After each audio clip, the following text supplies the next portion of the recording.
my elbow. But I try to come back for San Diego, but I come back for Seattle and I ride. I try to ride a little bit conservative, and now I am 4th place, and I want to win some race before the end. Yeah, great. All right, good luck to you. Thanks for your time. Think you're gonna stay here the whole season then? Yeah. Yeah. Great. Thank you. All right. Thanks.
How do we get on there?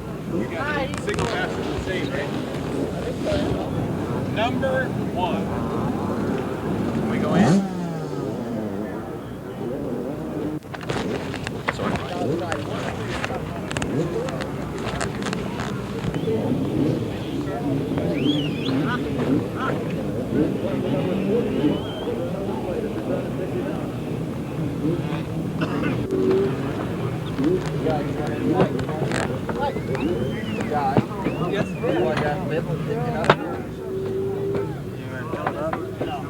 Well, yeah, that'd be fine.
impressive, all right? Let me stay so I'm not creating a lot of shadows for the guys shooting videotape and stuff.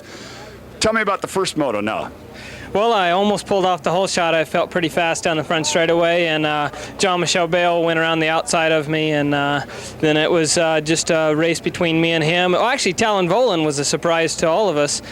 We know he's fast on the track, but he was half the moto right on our tail, you know, and giving me a lot of pressure. And I have to give him a lot of credit for his good effort, both motos. And but the first moto was hanging in there. And Jean-Michel was pulling me quite a bit towards the middle part of the moto, and then once he had a pretty good distance, it was just finishing with no mistakes. The track's so fast out there that you just don't want to make any major mistakes.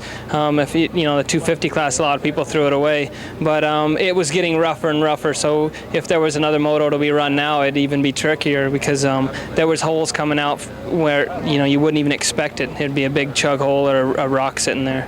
Now, not wanting to certainly take anything away from your victory, but this Bayle guy, he's pretty tough, isn't he? Yeah, he was riding pretty good. The second moto, I got the whole shot, and he was coming up on me, and I knew that he was riding good, and I was riding the laps as hard as I could, and whenever he caught me, I was kind of using where he would gain on me. I'd go back the next lap and say, okay, somewhere on this track he's making some ground on me, and I changed a few lines, and either I'd change a few lines or it'd hold him up in a line that would he couldn't get around me.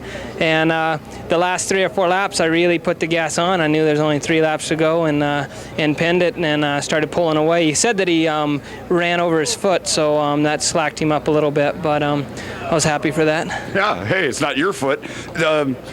This racetrack, is there anything special to you about Hangtown? I mean, one of the oldest motocrosses in the United States? It's a tough one for me. It's the first win here at Hangtown, and probably the reason why I won today is because George Holland wasn't running. He's normally the biggest threat here. He's won many years up here on this track, and it was just, it's a tough one for me. It's probably one of the tougher ones for me to ride on. It's so fast. Get in a plug for your wrench, your sponsors. Marshall Plum worked on the fast Suzuki, and he's a really nice guy who works overtime every day, and I like my Suzuki. It runs good. And other sponsors are Helmet, Scott Goggles. National points. Second in the points, 11 out behind Jean-Michel Bayle, and I don't know what the lead is on third. Is it going to be your national championship this year? Well, I'd like it to be. I'm going to give it 100%. I'll tell you what, you gave us 105 or 110% today, sir, and congratulations. Thank you very much. All right, now let's see what all we've got for him. Am I over in this stack now? Who's in charge of goodies? That stack? I'd like to say one more. Sure. I'd like to say to all the fans, I could really hear you all cheering around the track, and that really keeps you going. So thanks to you all. All right. First off, the trophy from the Dirt Diggers, and yeah, you guys might want to get a picture of that. We'll back out of the way. 22nd annual Hangtown 125 national champion. I'm guessing you'll find a spot for that, right? You bet, right on the mantle. And we've got some flowers for you here. And again, another shot. I mean, it isn't every racetrack gives them flowers, right, guys? Okay. And the champagne. Okay. Now, let me kind of assist you. I'll get the flowers out of the way. Have we got any of his pit crew? I won't get you. Sure. Do me a favor, one more time right here. Put your hands together and give Guy Cooper a round of applause. Impressive ride today.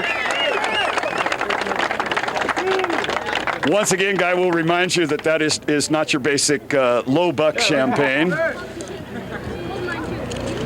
We need an AMA official over here to tech the champagne bottle. Never mind, there aren't enough old racers. Okay. He's done this before.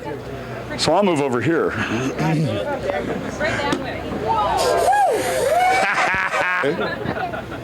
Jeff, what? Oh, I'm sorry. More electronic stuff. Okay. The racetrack itself, the first moto.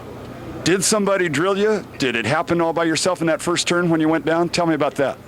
Well, I went to the first turn, pretty clean. I just broke a little early because I had nobody on the inside of me, and somebody on the inside didn't quite shut off as soon as I did and grabbed my leg and put me down. And got up real quick, though. I think I was mid-pack or maybe a little bit back there, and just made my mind up, and I'm going to the front, and that's where I went. What goes through your mind? I mean, having ridden motorcycles before, I know that there's a point where I go, oh, shit, I'm going down. I mean, now, what goes through your mind there? Do you figure, oh, this is really going to hurt, or what?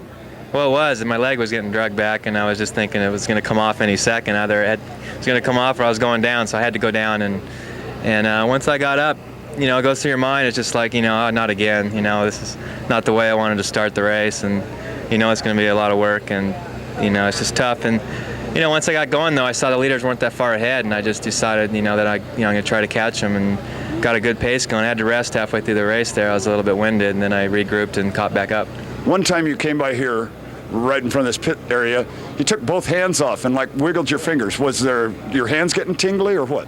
Yeah, I was just hanging on real tight. I wanted to loosen them up, and I do that sometimes. And in Supercross, you do it a lot because you got a lot of jumps, and you don't really see it, but you kind of loosen your hands up, and it just stops them from getting tight. And I just shook them out a little bit, and it helps a little bit. That's why I was regrouping and to get going again. We had you unofficially in approximately 50 back up to win it. It was one of the most impressive performances I've ever seen, and that was just Moto 1. Now take me to Moto 2 for a second. I mean, the gate must have been just going your way in the first corner too. Yeah, I like the way Moto 2 went, you know, being out front. I didn't get as much dust and everything, but I'm getting, you know, like last week I got the whole shot at Pasadena, and I just been getting my starts down, and I got 2 whole shots today, and that's, you know, 3 all year long. So I think I found the technique that I need with this bike this year, and my Kawasaki's running great, and unfortunately I did get taken out the first moto, but I knew I could catch up, and this track was definitely a fast track, but I enjoy fast tracks. Now watching you in the second moto, you were so far out in front, so comfortably in control. Does your mind wander then? I mean, is it hard to keep on track when you're in control of the moto that way? Yeah, I was going a lot faster at the beginning when Damon was back there, about 11 or 12 seconds, and then once he fell down, I had 22 or 23 seconds, and it's kind of hard to get motivated and just keep driving, you know, as 100% because you don't want to make a mistake, and there's no reason to. So you back off a little bit and they catch up, but then, you know, you make more mistakes almost because you're thinking way too much. But with that kind of cushion, it's not really a big deal. And I did lose some time in the last 3 or 4 laps. I was just cruising around, but you know, I like to have that much lead at the end. I'll take that anytime over a dogfight. Put in the plugs now. Who keeps that puppy? Get a picture of you then with all of that.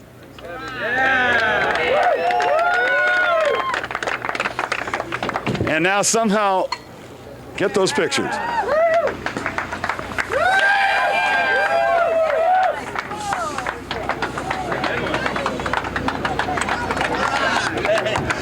Jeff Ward, thank you, sir. For all of our winners at Hangtown, thank you, gentlemen. You are impressive, and we do love you. Did we miss anybody? Anybody we needed to plug? Do you remember to? So we get like about 5 weekends off, but I don't mind. Well, it was a pleasure, sir. Once again, congratulations. Thanks a lot, Bruce. All right, Jeff Ward.